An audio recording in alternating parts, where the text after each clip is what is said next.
amansız adamım. Yəni daxilimdə. Mən o amansızlığımı reallaşdırmıram.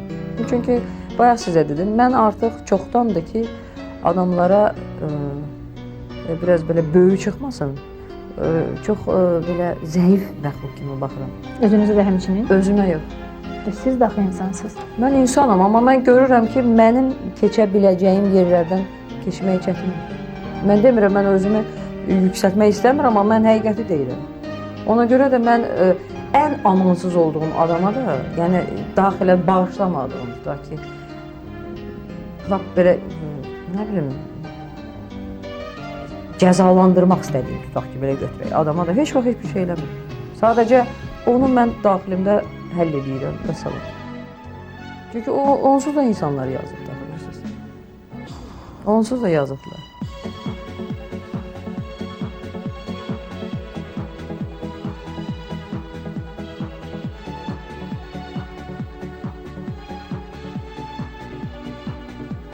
Onun obrazını belə cizardım. Əlləri ilə başını tutub, bərk-bərk tutub düşünən insan. Təbii ki, payız yarpaqları payız yağışından üşüyən, islanan insan. Nə xoşbəxt, nə bədbəxt insan. O daxilən çox güclüdür, o qədər güclüdür ki, həddən ziyadə insan gücündən artıqdır gücü. O çox gözəldir, o qədər gözəldir ki, buz heykəlini, buz kraliçasını xatırladır. O çox laqeyddir, biganədir, ilk baxışda belə görünür. Bəlkə də əslində heç belə deyil, dediklərimizin heç biri deyil. Çünki mənim tanıdığım yazarlar içində yeganə yazardır ki, yazdıqlarına bu qədər oxşuyur. Ailə, ev, vəzifə, peşə, bunlar hamısı var. Ancaq ruhu o qədər azaddır ki, istədiyi zaman ayağını yerdən üzə bilir. Amma bircə şeyə qəti əminəm ki, onu başa düşmək üçün onu sevmək lazımdır. Onu sevmək üçünsə onu mütləq başa düşmək lazımdır. Və siz əgər onun əsərlərini oxusaz, yəni onu başa düşsəz, onu sevsəz, onda dərk edəcəksiniz ki, sizin indiyə kimi yaşadıqlarınız, sizin indiyə kimi şuuraltı istəkləriniz məhz bu əsərdədir. Siz özünüzü dərk edəcəksiniz. Özünüzü dərk eləmək üçünsə mütləq nələrdənsə keçmək lazımdır. Nələrdən imtina eləmək lazımdır, nələrdən əl çəkmək lazımdır. Bax, sual budur.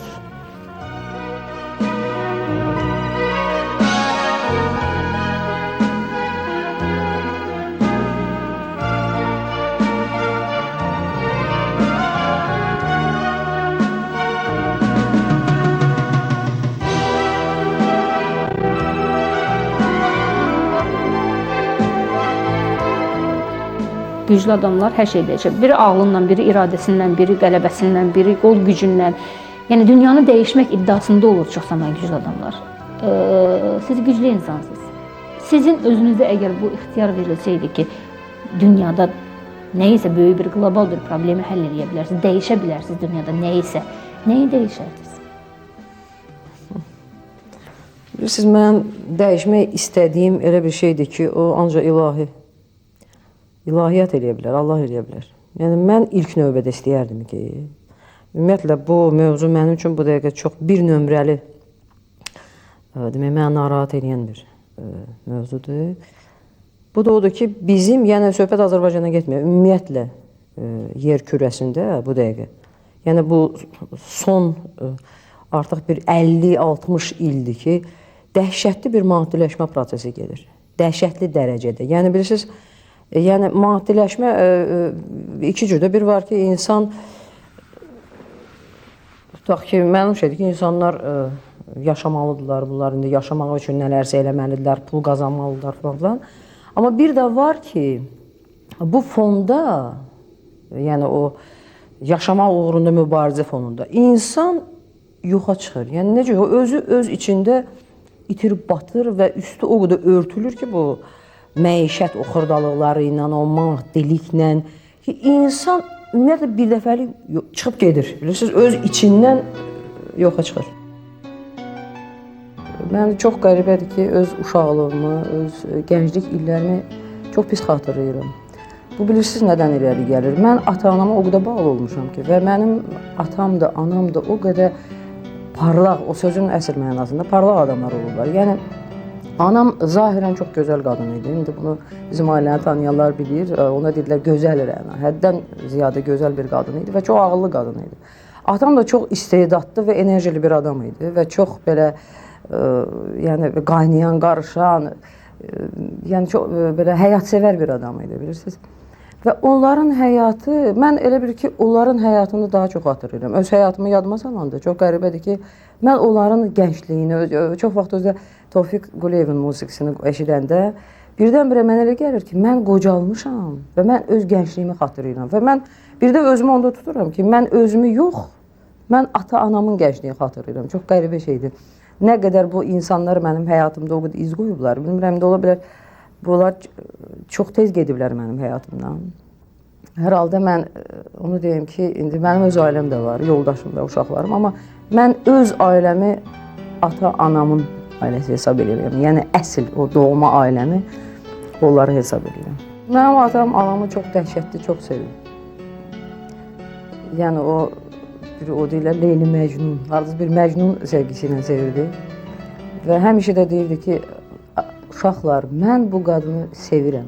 Və gəlirdi, əlini öpürdü, nə bilim, saçlarını öpürdü. Yəni bu insanın o sevgisi və ümumiyyətlə bu adam o qədər azad və geniş adam idi ki, bizim bu müsəlmanı bilirsiniz də bu ədəb qaydaları kimi tutaq ki, ata övladının yanında öz yoldaşına qarşı ya bir qədər təmkinli olmalıdır, ya nə isə. Bu belə bir şeylərə, yəni o qədər azad bir insan idi ki, Nietzsche'də deyəsən oxudum, deyir ki, sevgi dini bir şeydir. Artıq dinə yaxın bir şeydir, din. Bilirsiniz, yəni o qədər müqəddəsdir ki, sevginin müxtəlif təzahürləri, hansı təzahürdə olursa olsun o ilahidir, yəni o gözəldir. Ona necə demək olar ki, onu hansısa bir etik normaya, bir çərçivəyə salmaq artıq o biraz o konservatizmə yaxın bir şeydir. Sevgiyə bu qədər yaxın olduğunuz halda, sevgini bu cür yaxından dərk elədiyiniz halda niyə sevgidən yazmırsınız? Bilirsiniz, mən ata-anamın sevgisini görmüşəm. Yəni özüm deyim ki, mən belə bir dəhşətli bir sevgi keçirtmişəm. Yox, mən onu deyə bilmərəm. Mən, bilirsiniz,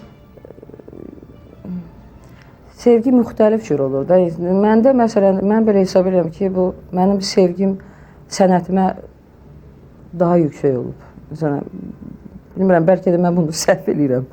Yəni ki, insana olan sevgi və yaxud da sənət, insanı gərək çox sevir. Amma mən sənətimi həmişə çox sevmişəm. Bilirsiniz, onu nədən hiss edirəm? Bəzən yazanda təklikdə, o cümlə ki, məndə alınır, hansısa bir fikri ki, mən alıram, məndə elə bir qəribə bir, yəni insan yazanda gərək enerji itirsin. Amma mən hiss edirəm ki, mən enerji alıram, bilirsiniz? Və orada qəribədir ki, o anı mən özümü qətiyyən tək hiss eləmirəm. Orada elə bir o yazım mənim üçün bir obyektdir, nəsə, bilirsiniz, bu çox o qədər belə, nətər deyim sizə, izah olunmaz bir andır, bilirsiniz. Ona görə, bilirsiniz, mən indi uşaqlarımı da sevirəm, tutaq ki, həyat yoldaşımı da sevirəm, tutaq ki, atamamı da sevirəm. Amma bunlar müxtəlif sevgilərdir. Amma yazıya olan o hiss, mən bilmirəm, bu sevgidir, yoxsa bu dəhşətli bağlılıqdır. Amma mən hiss edirəm ki, o hiss hamısından üstündür.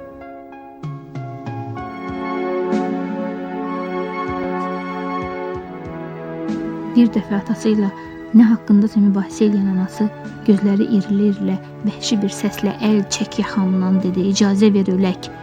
Onda o üzünü balışa soxub ağlamışdı. Fikirləşdi ki, anası bəlkə elə düz deyirdi. O otağa o ilə ölmək üçün girir, bəlkə elə orada ölürdü hər gün. Amma anası ölmək istəyirdi, burası 100% dəqiq idi. Sonra fikirləşdi ki, axı anası niyə ölmək istəyirdi? Bəlkə anasını öldürən, gün-gündən saraldan, ona nifrət elətdirən, gecə-gündüz dəli kimi yazdığı həmin o yazıları idi. Atası da nifrət edirdi o mənfur yazılara, bunu dəqiq bilirdi. Çünki atası bir dəfə elə-belə də demişdi, gecədən xeyli keçmiş yatağından qalxıb anasının otağının qapısını açmışdı. Nifrət edirəm demişdi, sənə də, sənin bu yazılarına da. Və səhəri gün anasının otağının qapısı açıq idi. Gəlib içəri boylandı. Otaq elə bil dəyişmişdi, makina yoxa çıxmışdı. Makinanın stolunun yerini dəyişib lazımsız əşya kimi küncə dirəmişdilər. Anasının saatlarla özünə baxdığı güzgüsü də yox idi və ümumiyyətlə otaqda anasına aid elə bil heç nə qalmamışdı. Anasının kreslosu otağın ortasındaydı və orada indi atası oturmuşdu. Tüklü üzünü əlləri ilə gizlədib siqaret çəkirdi. Onun gəlişini hiss edib dikəldi. Onda gördü ki, atasının gözləri qıpqırmızıdır. O hara getdi? Atası çiyinlərini çəkib üzündəki bədbəxt ifadə ilə ona baxdı. Bilmirəm, dedi. Onda başa düşdü ki, anası onları atıb harasa gedib. Gözləri doldu. Evdə necə sizi başa düşürlərmi? Sizi kimi qadının həyat yoldaşı sizi başa düşürmü və nələrdən sizi xilas edir və ya nədə mane olur sizə? Bilirsiniz, bunu həmişə mənim bu yaxın qələm dostlarım deyir. Onlar mənim həyat yoldaşımı yaxşı tanıyırlar. Onlar deyirlər ki, sənin yəni sənin üçün böyük bir xoşbəxtlikdir ki, belə bir adam yəni sənin qarşına çıxıb. Yəni o mənada ki, söhbət ondan getmir ki, o mane ola bilərdi. Yəni sırf müsəlmani tərəfdən ki, yox, qadın xeylağı yazmaq, çap olunmaq, qəzetdə şəkli belə yox. Yəni mənim yoldaşım ola bilər, bilmirəm, o mənlə birgə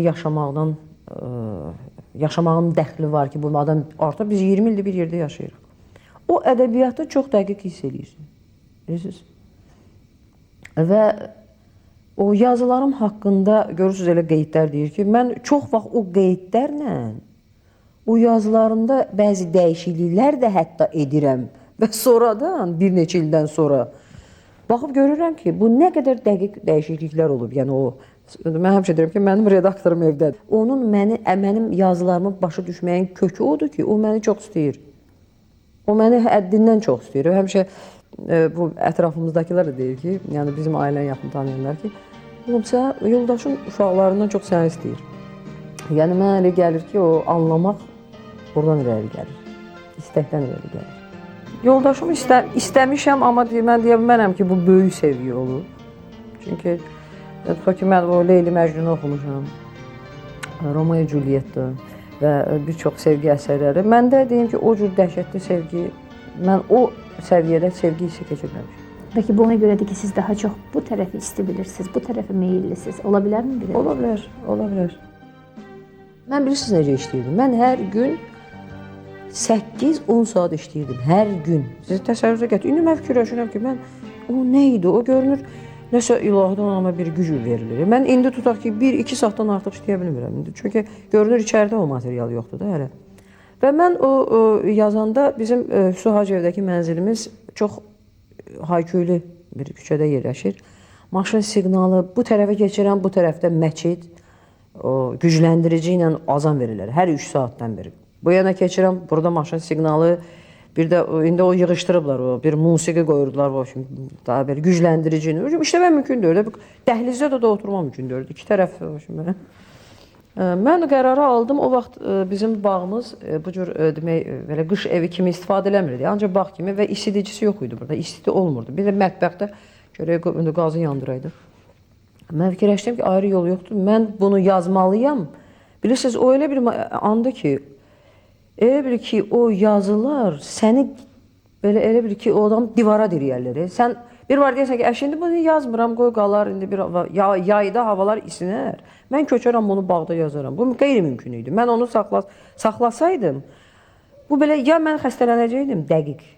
Çünki o yazılar, yəni mənim yaradıcılığım mənim səhhətimi çox pis təsir edir. Əgər mən onu yaza bilmədim, mən təsəvvür edin ki, zəhərlənirəm. Siz inana bilirsiniz buna. Mən fizioloji zəhərlənirəm. Mənim rəngim saralır, ürək döyünmələr başlayır, ürək bulanmalar, baş gicələmə. Cəmaət bu doğrudan zəhərlənmə olur. Siz təsəvvürünüzə gətirirsiniz. Bu həmin o yazılar, yəni bu bilirsiniz nədir? Əslində zəhərlənmə nədir? İnsan orqanizminə düşən, tutaq ki, inarodnu da, nəsə ayrı bir elementdir ki, yəni o pis yaxşı fərqi yoxdur da bunun. Bu insanın qanını zəhərləyir. Bu məndə olan yazı, bu da çujerodlu bir şeydir. O da nəsə informasiyadır. O informasiyanı mən çıxartmasam, o məni zəhərləyir. Nəysə, mən bu qərara gəldim ki, mən gedim bağda yazım bu əsəri. Və şimdi mən gəldim çox soyuq, qızım, yoldaşım da razı olmurdu. Necə, sən tək bağda, o da işləyir, gündə gedib. Deyirəm, yox, bəs belə onda qoy uşaq da səndən geçsin. Kiçik qızım mənlə gəldi. Biz bir neçə gün qaldıq bağda. Mən çox templə işləyirdim ki, tələsi. Çünki bilirəm ki, bu imkan olmayacaq. Bu əvvəl bir gün gələcək. Ya da bəsdir, gedək evə. Hava da tərslikdən də, qar da, çovğun, aləm qarışıb bir-birinə. Elə bir ki, bu yazı ilə də bağlıdır hamısı, nəysə. Bir gün gəldim, bir gün yatırıq gecə Rəna ilə. Bu uşaq da hiss edirəm, qorxur. Təsəvvür edin ki, çölün düzü, qar, qiyamət, soyuq evlər. O qədər soyuqdur ki, təsəvvür edin ki, yorğan döşək nəmdir. Təsəvvür, uşaq xəstələndi də. Səhər, indi görün mən nə vəziyyətdə olmuşam. İndi mən yadıma salıram, mən deyirəm ki, bu cür ana olar ki, sən fikirləşmirsən ki, bu uşaq, bu soyuqda, özü bütün gün həyətdə oynayırdı. İndi mən yazıram bu uşaq neynəsə, həyətdə uşaq şeylə oynayır, tutaq ki, itlə, pişiklə, başını qatırdı. İndi bu soyuqluya bilərək. Heç inanırsınız ki, indi mən onu anlayıram ki, axı mən onu necə adam buna yol verə bilər ki, sən bu yazıya görə sən uşağın xəstələndi də. Qızdırdı uşağı əməlli başlı. Ki bir də gördüm, səhər tezdən qapı döyülür və yoldaşım gəlib ki, bu nədir, uşaq xəstə, sən çox əsəbləşib, sən bu anasan, yoxsa bu nədir belə axı? Yəni bilirsiniz, bu yazı belə bir şeydir ki, bu yazını ki oturub yazırsan kənarda. İndi kənardan baxan adam nə bilsin sən nə yazırsan? Deyir, bu indi də orada ilam, yəni çox qeyri-ciddi bir mənzərədir də, bilirsiniz, çox qeyri-ciddi. Yəni ana evini qoyub, oturub orada nə isə yazır. Sən tutaq ki, sənin üçün əsas nə olmalıdır? Sənin üçün nahar, nə bilim, xörək, evin tutaq ki, işləri falan. Bütün bunları tullanca oturub yazırsa, bu bir qədər belə çox bizə qeyri-ciddi təəssürat yaradır.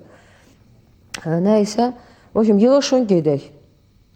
İndi mən gördüm ki, bu elə əsəbləşib ki, burada əgər mən nəsə bir etiraz eləsəm, burada bir möhkəm bir hayküy qopdu. Mən heç edemədim. Nəysə yığışdıq, indi biz gəlirik. Sonra bunu mən yazmışam da, bu romanı necə yazmağım barədə. Gəlirik yolda, mən gəlib şəhərə çatanda təsəvvür edin ki, mən o qədər həmin gün Bakı şəhərindən nifrət elədiyim olmamışdı. Təsəvvür edin, o girəcəkdə o tüstülər, hardansa maşınlar. İndi mən bunları həmişə görmüşəm. İmtihası o romanın ki içindən ki mən çıxdım və o bağın atmosferindən gəldim birdən-birə düşdüm bu şəhərə. Təsəvvür edin ki, orada yəni məndə elə bir his var idi ki, mən razı idim ki, bir maşın, özü mənim yoldaşım çox bərk sürür, sürətlə sürür maşın. Bir üzbəüz bir maşın çıxaydı, dəyəydi bizim bu maşına, bu maşın əziləydik də biz, hamımız. Çünki o qədər belə bir, yəni təsəvvür edin mənim daxili vəziyyətim ki, yazdığın yazı yarımçıq. İndi bu fikirlər hamısı gəlib, hamısı qırılır. Mən bir gün mən orada getdim, mən bunu yazmayacağım. Bu yoldaşımı da mən başa düşürəm. Axı bu da insandır. Bu da fikirləşir ki, qar, çovğun, qadının bir uşaqla gedib oturub çölün düzündə. Yaxşı, bu nətər şeydir? Bu da onu da anlayıram. Başa düşürsüz? Burada belə bir çıxılmaz, belə bir dəhşətli bir sarsıntı idi ki, axır mən heç nə o hisslərlə də biri gördüm ki, ağlayıram. Ki nəysə yoldaşım da bunu gördü və sonra qayıtdıq, amma gələn həftə mən yenə qayıtdım bağa. Çünki o başa düşdü ki, bax bunu başa düşür o. O həm əsərləri başa düşür, o həm də onu başa düşdü ki, mən gələn an ki, o məni gətirirdi ya şəhəri, mən razılaşırdım ki, bəli, mən anayam, mən qayıdıram. Və onu da görürdü ki, mən nələri qırıb qayıdıram, bilirsiniz? O da mənə çox baha başa gəlir ki, onlar qırıb gəlmir. Mən dedim, kaş bu maşın 2 yerə bölünə. Bir tərəfi mənimlə qayıda bağa, bir tərəfi gedə şəhərə, nəysə. O bir müddət iri gözləri ilə ona baxıb sustu. Sonra pastadan, darıxıram sənsiz dedi. Əlini öpüb yanağına sıxdı, darıxıram sənsiz. Bu dəfə onun səsi daha aydın eşidildi. Darıxıram, çox darıxıram, deyib sustu. Sonra birdən onun içində elə bir nəsə açıldı, nəsə qırıldı. İynəli qolları ilə ona sarılı bağladı. Darıxıram, sənsiz darıxıram, darıxıram, deyib hansı heyvanın səsinə oxşayan inilti ilə inildədi. Sonra yadına gəlir, onun səsinə həkimlər, şəfqət bacıları gəldi. Hərə bir tərəfdən köməkləşib onu tutdularsa da sakitləşdirə bilmədilər. İynələr qolundan sürüşüb yorğan döşəyi qana buladı. Əynindəki çit köynək həkimlərin əlində cırılıb söküldü. Həkimlərdən biri başı ilə ona qapını göstərdi. Sonra yadına gəlir, uzun müddət bədəni əsə-əsə xəstəxananın mərmər döşəməli, ölüm qoxulu dəhlizləri ilə gedə-gedə beləcə şimşək çaxdı, göy guruldayırdı. Onun ağrı ilə dolu səsini eşidirdi. Darıxıram, darıxıram sənsiz. Onun səsi xəstəxananın həyətində də eşidilirdi. Onun səsi tabuta qoyulub kimsəsiz qəbirlərin arası ilə basdırılmağa aparanda da eşidilirdi. Şimşək çaxıb vahiməli guruldadı. Darıxıram sənsiz. Mən hər gün küçələri keçirəm də, işə gedirəm, evə gəlirəm. Və bilirsiniz, mən Bakının cəmaatına, bu qaçqınlardan heç də az ağrımıram. Mən insanların üzlərini görürəm, onların üzlərində ifadələri görürəm və o o insan təbəqələri var da. Məsələn, mən bilirəm, tutaq ki, bu insan tutaq ki, müəllimdir, bu insan tutaq ki, sürücüdür. Bilinir də bu insan tutaq ki, Bakılıdır, İçərişəhəridir. Və görürəm ki, bu insanlar hamısı emiqrasiyadadır. Onlar hamısı qaçqındır, bilirsiniz. Onlar hamısı hansısa bir elə bir bu ayrı bir Azərbaycanda yaşayırlar. Bax bu faciədir. Bu məni çox ağrıdır.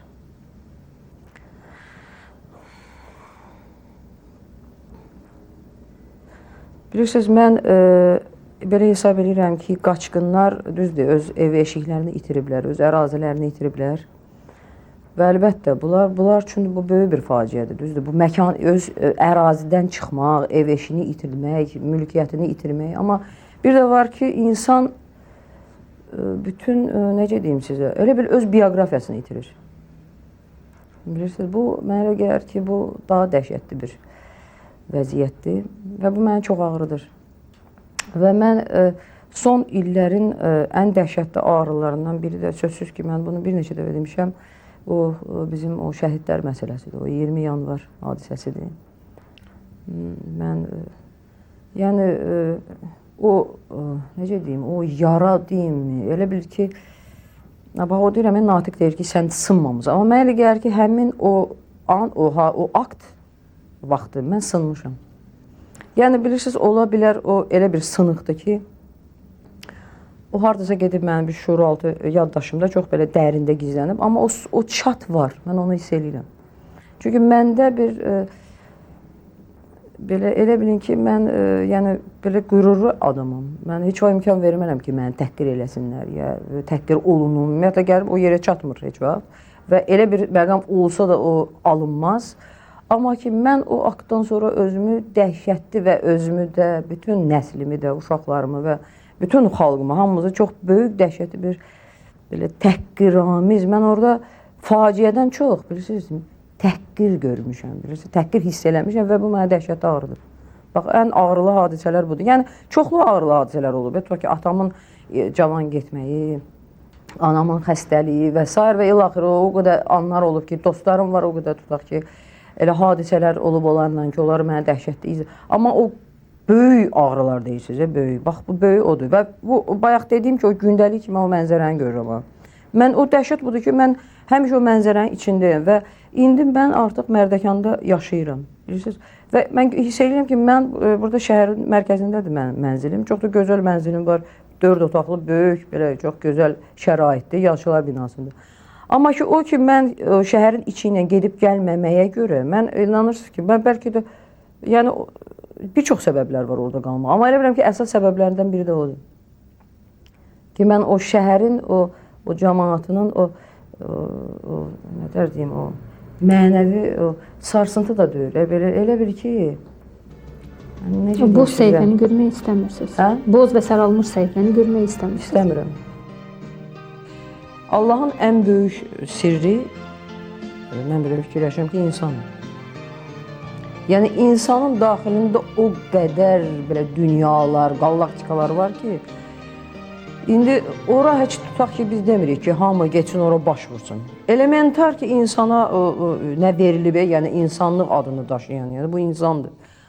Onu qorub saxlamaq lazımdır. Bunsuz bilirsiniz, bax, bütün, mənə elə gəlir ki, bu yer üzündə baş verən bütün bu dəhşətlər var. Müharibələr, aclıqlar, nə bilim, hətta mən deyirəm, bu təbii fəlakətlər. Bunların hamısını deyirlər, o Azonov dıra açılıb. Bəlkə də onunla əlaqədardır. Amma mən onları həm də bax, bu cəmiyyətin bax, bu günə düşməyinə əlaqələndirirəm. Yəni, insanların artıq belə sürü halında, sürü də yox, belə yəni cəm halında həşərat bir cəmiyyətinə çevrilməsi. Mənim bu Duyğular İmperiyasında da belə bir yer var ki, deyirəm ki, son vaxtlar bu fikrə gəlirəm ki, həşəratların, yəni özü insan kimi, yəni həyatda məhv olmamaq üçün, yəni hətta sən daxilən insansansan, müəyyən həşəratların həyat normalarını öyrənib həyata keçirmək lazımdır ki, bir qədər özü saxlaya biləsən. Yəni, çünki cəmiyyət elə gündədir ki, əgər sən dursan, tam insan kimi yaşamalı. Tutaq ki, bibleyski, tutaq ki, İsa Peyğəmbər və Məhəmməd Peyğəmbər, onların, tutaq ki, yolu ilə və adi bir insan kimi də sən məhv olursan. Yəni, məhv olmamaq üçün Sən eləməyəndən mən özüm üçün deyirəm ki, bəzən fikirləşirsən ki, artıq həşəratların həyatına bir qədər yaxınlaşdırasan özünü ki, yəni zahirən də ki, tutaq ki, mən qorunuram. Yəni qaçıb gizlənmişəm tutaq ki, bu bağda və çıxmıram o yerə. Yəni bu özü də bu hardasa bir o həşəratların o həyatına yaxın olan bir şeydir ki, belə həşəratlar var axı, qaçıb gizlənirlər. Bax, nədən gizlənirsiniz aydın oldu. Və necə gizlənirsiniz, bax budur. Burada sözsüz ki, ətrafdan gizləndiniz. Girdiniz içinizdə və endiniz içinizdə. Hara gedirsiniz? Orada yol uzundur. Burada o qədər yol var ki, getməyə. Bilirsiniz, mən bir dəfə də demişəm, insanın içində dəhşətli qalaktikalar, yəni hamımızda var da bu. Mən bir dəfə hansısa bir jurnalist mənə sual verir ki, sizə bu vergi verilib də, bu yazmaq, bu nələrisə siz belə görürsünüz, nəsə ayrı görür. Mən deyirəm ki, yox, mənə bilirsinə vergi verilib, mənə daxilimə yol açılıb. Bax, budur mənə verilən vergi. Yəni, ola bilər ki, insanlar var ki, onların daxilinə özünü gedə bilər, bayaqki söhbət. O getmək istəmir, bilirsiniz. Mən razıyam, çünki çox çətindir, bilirsiniz. Ora getmək üçün əvvəla sən bir çox bariyerləri keçməlisən öz daxilində. Yəni, müəyyən şeylər var ki, artıq orada heç bir kompromis yoxdur insana, bilirsiniz. Orada artıq təmiz qanunlar işləyir. Yəni, burada mən tutaq ki, cəmiyyətdə mən bugün bununla belə salamlaşım, sabah kiməsə, nə bilim, bir xoş söz deyim, ya bu işi nə tərzi bitər. Amma bu insanın daxilində orada heç nə mümkün deyil. Yəni, burada o dustaqxana qanunları var, deyirlər, təmiz qanunlar. Burada insanın daxilindəki qanunlar elə bir, yəni, filigranlı deyirlər, rus dilində, çox belə incə yonulmuş. Yəni, oradan heç nə o yan bu yana eləmək mümkün deyil, bilirsiniz. Kimdən qorxursunuz? Nədən qorxursunuz? Mən heç kimdən qorxmuram. Yəni, insanlardan qorxmuram. Nədən qorxuram? Bilirsiniz, yəni insanlardan, kənardan, yəni mənə qarşı belə bir şeydən qorxmuram. Amma ki, insanın öz, yenə deyirəm, o məğzi var, məğzi. Yəni, mən öz daxilimdən gedir söhbət. O, bir müsahibəmdə də demişəm ki, mən hələ öz içimə enməklə məşğulam. Necə ki, bu sualtı qayıqlar görsən, lap dərin okeanın dibinə bir yerdən enmirlər axı. Çünki orada təzyiq imkan verməz, orada şüşələr partlayar və s. O yavaş-yavaş, bir neçə ay ərzində enir. Məndə də təxminən elə bir prosesdir və mən deyim ki, mən içimə enmə prosesi var. Yəni, o dərinə getdikcə, mən dəhşətli orada, yəni özümdə yox. Yəni, mən bilirəm ki, bu insanlara məxsus olan məqamlardır. Yəni, bu bütün insanlarda var, bilirsiniz. Və orada elə dəhşətli məqamlar mən tapıram ki, bilirsiniz, bu, o deyirlər, bu insan kosmosu. O kosmosda da bəzən yox, kosmosda müəyyən o dəhlizlər var da, bilirsiniz, görünməz dəhlizlər ki, tutaq ki, sən bu ulduzdan o ulduza neçə milyon ilə gedib çata bilərsən. O dəhlizlə sən bir saata gedib çata bilərsən və insanın da inanırsınız ki, yəni daxilində, o şuuraltı yaddaşında çox dəhşətli o cür məqamlar var. Bax, gözəl məqamlar da var, yəni gözəl nöqtələr də var ki, o nöqtələrdən insan oturduğu yerdə tərpənmədən çox dəhşətli, nə bilim, belə xoşbəxtlik tapa bilər, bilirsiniz. Və məqamlar da var ki, sən oturduğun yerdə heç bir şey eləmədən, hansısa bir nöqtəyə dəyib, oradan yəni elə bir boşluğa gedib düşə bilərsən ki, oradan geriyə ola bilərsən qayıtmayasan, bilirsiniz. Mən dəfələrlə o nöqtələrin astanasına gəlib çatmışam.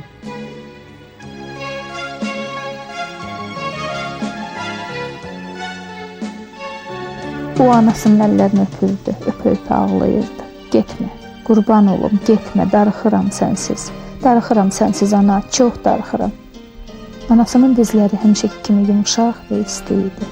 Öpdükcə gücünün yaşından ıslanırdı anasının dizi. Anası onu qoyub gedirdi, həmişəlik gedirdi. O da tək, tanımadığı yad adamların içində qalırdı. Yenə gözləri doldu. Başa düşdü ki, nifrət edir hər şeyə, yaşamaq istəmir, anasını istəyir. Allahın rəhmi gəlmir ki, ona asan ölüm göndərsin. o tək qalmasın. Anasının ruhu onu buraxmırdı. O isə yenə tək qalmışdı. Senekanın bir sözüdür, deyir ki, душа – это Бог, нашедший приют в теле человека. Demək, Allah, ruh insan bədəninə sığınacaq tapmış Allahdır. Yəni, insan daxilinə endikcə Allaha yaxınlaşır, bilirsiniz? Və orada heç bir... Onun qarşısında heç bir yalan danışmaq... Əvvəla onu deyim ki, ora keçmək üçün çox, yenə bir də deyirəm ki, çox çətin mərhələlərdən keçib düşürsən sən ora. Amma düşəndən sonra artıq siz deyirsiniz ora ki, oranın yolu, yəni orada sonsuzdur. Qapılar da, dəhlizlər də getdikcə, yəni o yerin sonu yoxdur, mən belə hiss edirəm. Mən fikir verirəm ki, bizim cəmiyyət insanları o günə qoyub ki, insanlar artıq iş olmayanda bunlar nə etməli olduqlarını bilmirlər. Bilirsiniz? İndi mənim vəziyyətim başqadır. İndi mən bu çox belə böyük bir mövzuya biz getdik, ilişdik. Mən ona görə istirahət edə bilmirəm ki, mənim daxilimdə o qədər proseslər, sonsuz, gecə-gündüz dayanmadan, yəni fikirlər, təhlillər, bu mənim bilirsiniz peşəmdir. O bir yaxşı misal var, deyir, bir kişi oturub bağın qırağında bir nəfər keçirmiş, deyir ki, ay sən niyə oturub dincə? Yox, işləyirmiş bir yazıcı. Gəlib deyir ki, sən nə edirsən? İşləyirsən burada. Deyir ki, yox, mən dincəlirəm. Sonra o geri qaydanda görür ki, həmin o yazıcı oturub deyir, və sən indi nə edirsən? Bayaq dincəlirdin, indi nə edirsən? Deyir, indi mən işləyirəm. Çünki fikirləşirəm. Yəni mənim də yəni o cür o baxımdan sakit vaxtım yoxdur. Amma çox insanlar var ki, mən fikir verirəm, onlar tamam ayrı bir yəni səbəbə görə dincələ bilmirlər, bilirsiniz? Onlar daxili yəni məzmunun yoxluğundan dincələ bilmirlər. Yəni öz sakit otura bilmirlər. Çünki sakit otursa bu insan gərək özünə qapılar. Bilirsiniz? Bu insan yox, özünə qapılmalıdır. Axı orada nə var? Bilirsiniz? Ona görə o insanlar var ki, həmişə özlərini iş axtarırlar, hansısa proseslərə, ya heç olsa danışırlar, ya kimləsə əlaqə girir, ya danışır, nə bilim bir iş tapırlar, bilirsiniz? Oturub sakit dincəlmək bunlar üçün hardasa bir belə nə bilim imtahan kimi bir şeydir. Bilirsiniz, qorxurlar. Mən adamlar tanıyıram ki, özü də yaxın adamlardır. Yəni mən bunları həyatda müşahidə eləmişəm ki, o adamlar qəribədir ki, bu adamlar dincəlməkdən qorxurlar. Tək sakitlikdən qorxurlar. Yuxu insanın ruhunun bədənini müvəqqəti tərk edib görünməz aləmlə əlaqəyə girməsidir. Bu aləmin, bu məkanın mövcud olduğu elmi dəlillərlə sübut edilir. Bu dəlillərə görə yuxu təxminən bu dünya ilə o dünya arasında yerləşən görünməz bir laydır. İnsan yuxusunu yadda saxlasa, istər-istəməz o adamın ayağı bu dünyadan üzüləcək. Yuxuları yadında qalan adam həmişə oranı istəyəcək, yəni həmin məkana can atacaq. Çünki azadlıq oradadır. O məkana düşənlər əvvəl-əvvəl cazibəli cənnət mənzərələri içində gəzib dolaşır, bəzənsə yollarını azıb bu məkanın təhlükəli yerlərinə ilişirlər. Yuxu məkanının təhlükəli yerləri ət ürpədən mənzərələr, qaranlıq dalanlar, bürkülü dağlar, bomboz küləkli sahillərdir. Yuxu məkanının, həmin yuxu məkanının ixtiyarından keçmək bu dünyanın astanasından keçmək deməkdir. O dünyaya bir addım atmaq deməkdir. Yuxu məkanının ixtiyarına keçmək həm də iblisin nəzarəti altına, zonaya düşməkdir. Yuxuya aludəlik, yəni yuxuya meyl bu dünyadan küsmək kimi bir şeydir və bu cür yuxu aludəliyi orada Allahı qəzəbləndirən intiharla müqayisə edilir. Yəni yuxuya can atmaq, yuxuda yaşamaq Allahın yaratdığı bu geniş, işıqlı dünyadan üç çevirib küsməkdir, Allahdan küsməkdir. Mən Lukretini tərcümə edirdim. Mən əslində demək bilirsiniz də bu filosofları tərcümə edirdim və indi növbə Lukretini idi. Mən onu tərcümə edirdim və burada mövzu gedirdi ruh haqqında. Ruhlar, ruh nədən yaranır, ruh və Allah, ruhun bədənlə təması nə bilir. Və birdən oxuyuram ki, demək cümlə belədir. Demək ruh, bizdə olan ruh, bizim ruhumuz idarə olunmazdır. Yəni idarə olunmazdır. Bu tam azad, idarə olunmaz bir varlıqdır. Buna səbəb onun özüdür. Və yəni belə çıxır ki, yəni şuur olmasa, bizim şuurumuz olmasa, bizim ruhumuz, yəni ruhumuz nədir? Biz özümüz. Biz idarə olunmaz, başı ayağı olmayan bir varlıq, bilirsiniz? Siz bayaq deyirsiniz, qəribəlik. İndi mən onu gətirib açacağım nəyə görə mən bunu deyirəm. Demək, mən bunu oxudum. Qələmi qoydum yerə. Mən dəhşətə gəldim bu fikrin böyüklüyündən ki, bizim demək ruhumuz bizdə olan idarə olunmazdır və buna səbəb də onun özüdür. Və mən gəldim bunu evdə də danışdım ki, dedim gör nə cür dahiyanə bir fikir bu. Nə bilim neçə gün bu fikrin atmosferində yaşadım və gəldim bir neçə gündən sonra, elə bir-iki gündən sonra ki, artıq bu yazını verirəm nəşrə, qəzetə. Oxuyuram, o fikir yoxdur orada. Deyirəm, necə olub bu fikir buradan düşüb? Mən qayıtdım, əl yazmasını oxudum, qaralamanın. O fikir orada da yoxdur. Mən açdım, demək, şeyi də oxudum, axırda orijinalı oxudum. Duyğuların peresləri belə gelir ki, bu fikir orijinalda da yox idi. Demək, siz təsəvvürünüzə gətirirsiniz. Demək, belə çıxır ki, bu fikir, mən ki, bu ruhlarla əlaqədar bunu tərcümə edərkən o qədər bu materialın içinə girmişəm ki, demək, belə çıxır ki, bu mənim beynimdən keçən, mənim fikrimdir. Mən bunu mexaniki qəbul eləmişəm ki, bu Lukretinin fikridir. Təsəvvür, mən özüm öz fikrimdən sarsılmışam. Ruhum mənim üzdədir. Bilirsiniz? O, bayaq danışdığım, maddiləşmiş cəmiyyət ki, insanlar özlərini gizlə olur. Orada o qədər tapdalayıb gizlədirlər ki, artıq o yoxa çıxır. O insan ümumiyyətlə yoxdur. Axı, nə qədər onu tapdalayıb əzmək olar? Axı, bu canlıdır. Bilirsiniz, mənim də qeyri-adi göstərən məni odur ki, mən yəni demirəm tam, mənim ruhum azaddır. Bilirsiniz, o azadlıq qeyri-mümkündür, tam ola, bilirsiniz. Yəni, nisbətən mənim ruhum üzdədir və azaddır.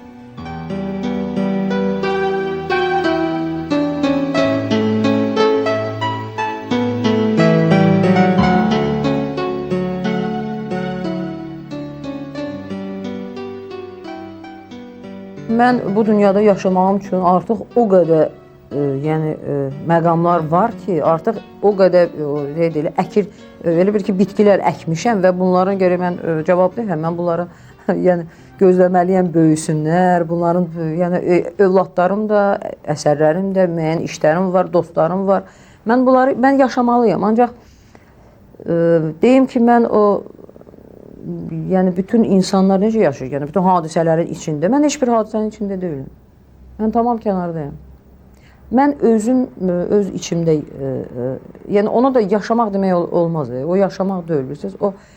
Mən sizə o da bayaq dedim ki, bir prosesdir. Elə bilin ki, tədqiqat. Mənim yaşamağıma bugün tədqiqat demək olur. Mən ancaq özümü tədqiq eləməklə məşğulum. Qadın pəncərənin taybatay açdı. Sinəsi dolu nəfəs alaraq sakit ağaclara, ulduzsuz göyə baxdı və yenə yadına bir neçə il əvvəl əri evə gəlməyən gecələr bu pəncərənin qabağında beləcə tək-tənha dayana-dayana boyquş kimi uluyub ağlamağını, o illərin qorxulu yuxularında balaca qəhvəyi bayquşa dönüb qaranlıq şəhərin üstü ilə balaca qanadlarını çala-çala nəfəsi kəsilə-kəsilə uçmağını, yarı qaranlıq pəncərələrdən içəri baxıb ərini axtarmağını, ərinin əvəzinə pəncərədən gördüyü ürək sıxan mənzərələr düşdü. Göyün üzü yenə o gecələr kimi ulduzsuz, ağacları isə ölüydü. Elə bir an olsa, elə bir böyük hadisə baş versə, bütün özünüzü təcrid ediniz bu dünyadan, yenidən ora sizi qaytarsalar və elə bir hadisə baş verə bilərmi ki, siz hər şeyi sıfırdan yenidən başlaya biləsiniz? Yox, istəməzdim. Bilirsiniz, mənim üçün bütün onlar, hətta cavan olmaq istəməzdim mən. Ki, bu dəqiqə desinlər ki, sən yenidən 20 yaşa dönmək istəməzdim, bilirsiniz. Mənim üçün bütün bunlar maraqsızdır, bu bir. İkinci də mən sizə dediyim kimi bayaq, mən elə məqamlar tapmışam ki, özümdə. Orada o qədər yol var ki, mən qorxuram ki, mən hətta 100 ildə yaşasam, qorxuram yox, bu dəqiq belədir ki, mən onun heç inanın ki, nə bilim, astanasına ancaq gedib birinci qapıya bəlkə çata biləm. Bilirsiniz, ona çox vaxt lazımdır. Və orada o qədər dəhşətli şeylər var ki, o qədər, necə deyim sizə, o bir nağıllar olur, deyir, açırsan qapını, orada 40 qapı, o qapını açdın, orada 100 qapı.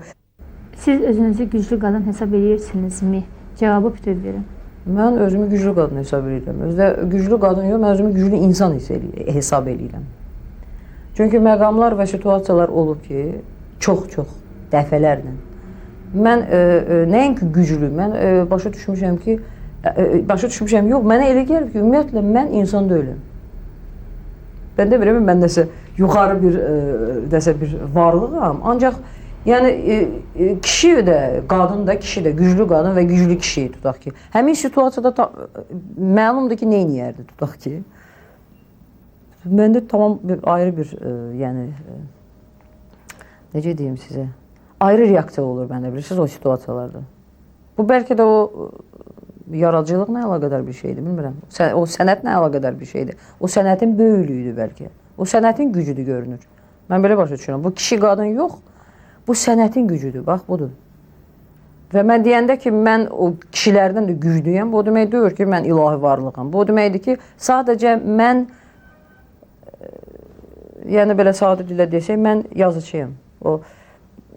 Bu yaxınlarda o yazmışdım. Bir çox adamlar çox xoşuna gəlib. Deyirəm ki, mən bu yayın isti bürküsündə, nə bilim, beynimin əridiyi istidən, dünyanın, nə bilim, qaralıb, qorxunc bir tələyə çöndüyü bir, yəni orada təsvirlər gedir ki, belə-belə bir məqam, birdən mən anladım ki, bütün bunları mən yazıb qurtula bilərəm. Bilirsiniz?